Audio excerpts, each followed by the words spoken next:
It is election night here on KGW with Republican Christine Drazen setting her sights on a rematch for Oregon's top job. We know how tough this road is going to be because what is our goal? Fire Tina Kotek. Tonight, we're tracking races up and down the ballot, including some too close to call, and why voters appear to be rejecting any kind of tax increase to benefit transportation or even to maintain public safety. And later, Rip City sends out pink slips as the Trailblazers reportedly slash 70 plus jobs across the organization. I don't think this is the time you want to be, making cuts and signaling that you are cutting back if you're Tom Dundon. Good evening, everyone. And we begin with a live look at the state capitol in Salem, where the big story of the night is a rematch in the race for Oregon governor. The Associated Press and the Oregonian both projecting that State Senator Christine Drazen has won the Republican nomination and will face Democrat Tina Kotek in November. Other races still too close to call or appear to be headed for a runoff. Thanks for joining us. Happy election night. I'm David Wolko. Let's start with those numbers in the Republican race for governor. Drazen, the projected winner there with 43% of the vote so far. State Rep Ed Deal in second. Former Trailblazer and gubernatorial candidate Chris Dudley trailing well behind in third. Let's bring in Evan Watson live at Drazen election night headquarters in Clackamas County. Perhaps, Evan, the site of the biggest celebration tonight in the state.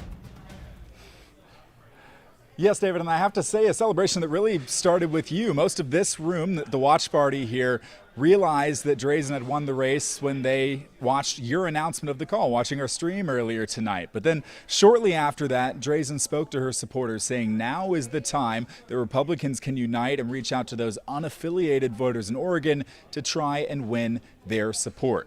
Drazen criticized high taxes in Oregon. She said her campaign is about affordability and improving education and public safety. Drazen will face Governor Tina Kotek in a rematch of the 2022 election for governor. Drazen lost that race by 3.5%, but it was a unique election as independent Betsy Johnson gained the support of nearly 1 in 10 Oregon voters back in 2022. Drazen says she's convinced there are enough Oregon voters to break the status quo of Democratic control in state leadership. I asked her what makes this race against Kotek different than the first matchup, and she said Governor Kotek now has a record which voters can oppose. That is the difference in this race, is that Oregonians can just look at the facts. This isn't a personality contest, and it's not a partisan fight. This is this working?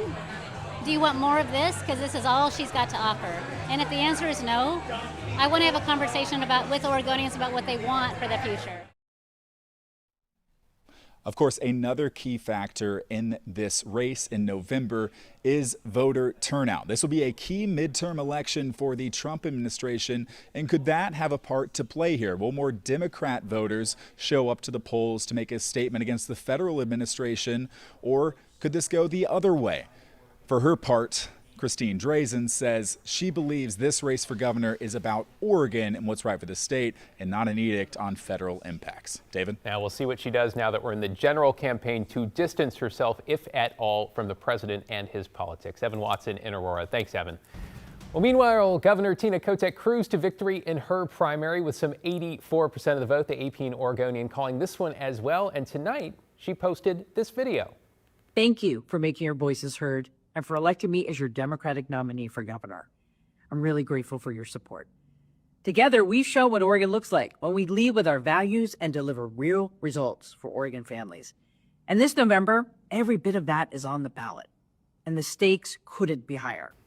Look into the rematch. Okay, speaking of stakes, let's talk about taxes. You might say the big loser tonight, Measure 120 here, a statewide tax package to increase the gas tax and others and fund transportation, failing in what Congressman Earl Blumenauer, former congressman, called an avalanche. Keep in mind, Democrats wanted to repeal this piece of legislation they passed, then forced it onto the May ballot, moving up from November. In part, Republicans say to distance it from when the governor would be on the ballot. This is a non-starter. It's not happening. Let's talk Congress. Oregon Senator Jeff Merkley going for his 4th term in the Senate and will advance to the general election, collecting more than 90% of the vote on the Democratic side. We do not know who he'll face off against just yet. Currently, State Senator David Brock Smith of Curry and Coos County in the lead for the GOP. Joe Ray Perkins and Brent Barker there rounded off the top 3. Hopping over to Oregon's only real swing district. It's an odd shape. Congressional District 5, it hits the Portland Metro, south through Lynn County, over to Central Oregon, parts of Marion County too. AP calling this for Deschutes County Commissioner Patty Adair on the Republican side. Adair running heavily on affordability.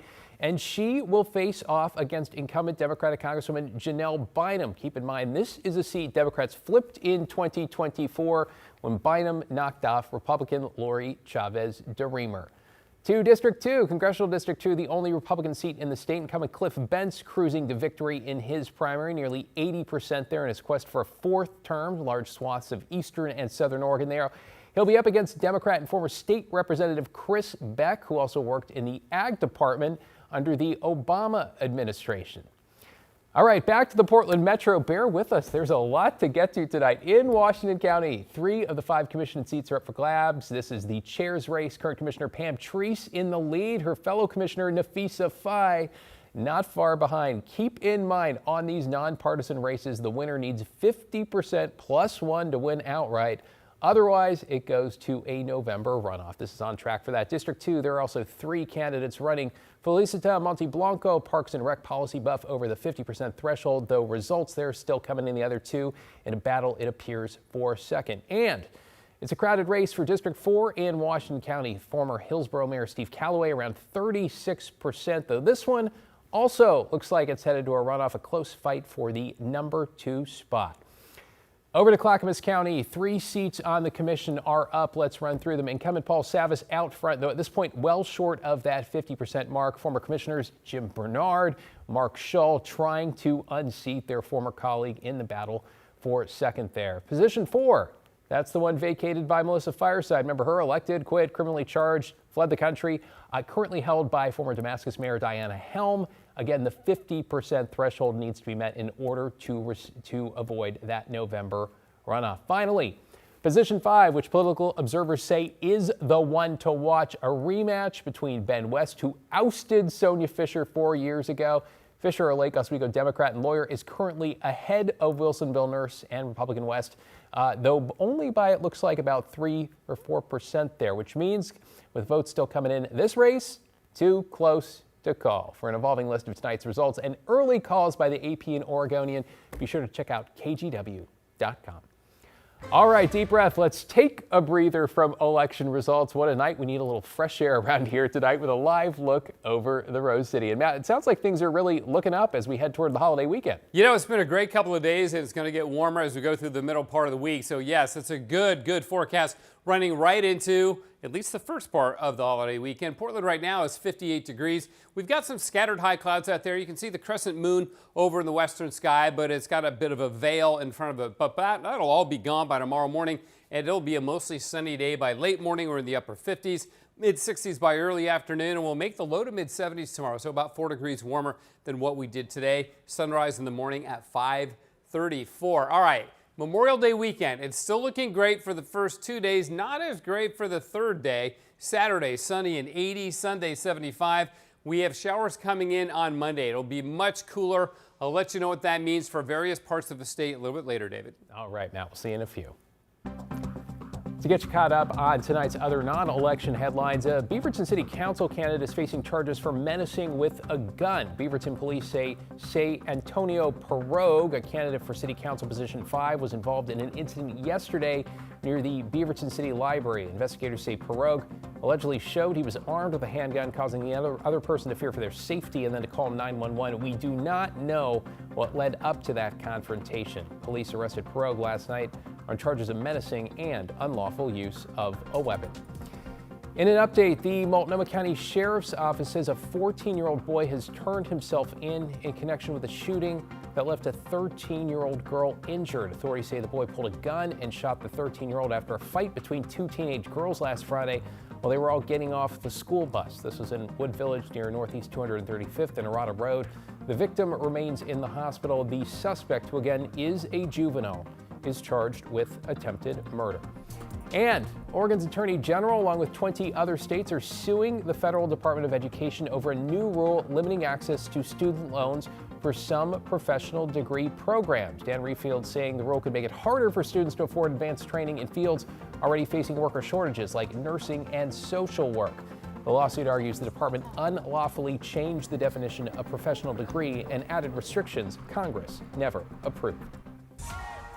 Well, let's talk about some big news for the Trailblazers now, because as the team's new owner negotiates with the city over the future of Moda and by extension Rip City, the Blazers have reportedly cut over 70 people from their staff. Alma McCarty checked in with some local sports columnists to get a sense of the impact here. Alma? Yeah, David, I'm told that the layoffs of some kind weren't unexpected, especially given what we know about Texas billionaire Tom Dundon's approach. Still, they say it's not a great look and doesn't do him any favors with the fan base.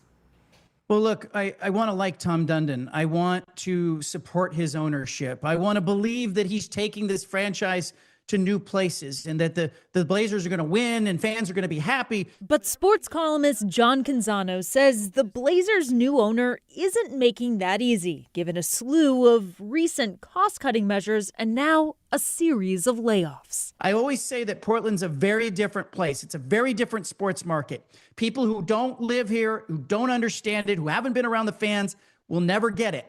But people here care about each other. They want to believe, they want to connect, they want to feel good about the team they root for. And Tom Dundon's not giving them an opportunity to feel good about it. According to multiple reports, the Trailblazers laid off more than 70 employees, primarily on the business side. In a statement Tuesday, the Blazers president confirmed the staff reduction and wrote in part, "These changes impacted talented people who have helped shape the Trailblazers over many years. We are deeply grateful for their contributions, their leadership, and the care they showed every day for our team, our fans, and the Portland community." By my math, I think it's about a quarter or a little bit more than a quarter of the business operation that the Trailblazers had. So it's a significant chunk of the pie that was eliminated. Bill Oram with the Oregonian said what's happening on the business side contrasts how fans are feeling about what's happening on the court. They like the players. Damian Lillard is back. There's a reason to be excited. There's a reason to kind of buy in right now. And then on the business side, there's just this totally different vibe, staff reductions, playing hardball with the city on an arena deal, potential of the team leaving. All of that is just really uncomfortable, especially when, the front office is hard at work to figure out how do we make this team better. While we haven't heard from Dundon about the layoffs, he recently defended his methods on a podcast. I want to run the business properly, but I want to win more than I want to make money. And that seems kind of obvious if you're in this business, right? Winning's the only reason you do it. Why would you buy a team? Both Orm and Canzano say what Dundon appears to be doing with the Blazers is similar to what he did with the Carolina Hurricanes NHL team. However, they say the NBA is a different league entirely. Obviously, a lot of conversation around this, lots of thoughts and lots of uncertainty when it comes to the Blazers. David? Certainly, and Dundon has acknowledged he does not know the NBA as well as the NHL. Appreciate your reporting on that, Alma.